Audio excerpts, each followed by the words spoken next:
liked putting people together. And that sort of became the mantra for our business, whether we're putting people together for designers to meet architects or designers to meet contractors or designers to meet manufacturers. It was important to us that we created a community. Two other aspects of my business that sort of grew as we grew, and just because I felt like there were other things that we could offer the community. It seemed like nobody talks to each other or shares.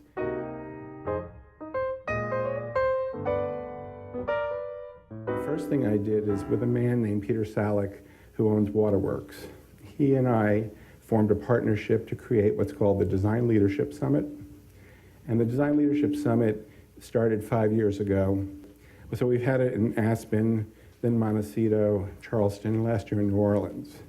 And we have about 125 people. It's an invited list, and we're trying to keep it as intimate as possible, if 125 people can be intimate, but it's truly thought leaders to talk about this business of design.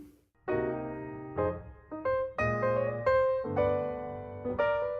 other and last piece of our company is something called the Designer Speakers Bureau. And this was something that I worked with Charlotte Moss on because she felt that we should put a broader voice to the design world than what was happening on TV. And that we felt that the credibility of real designers needed to be put out in the world.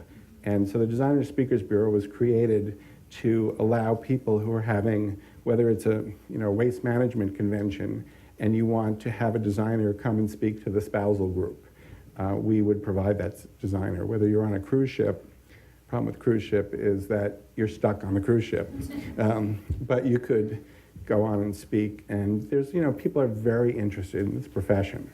And although the economy has hit all of us very hard, I would say that the design industry in the last 5 years has been elevated through just all the exposure that we've had out there and the people's desire, whether it's do-it-yourself or hiring designers, to really look at their homes and their lives and really improve them.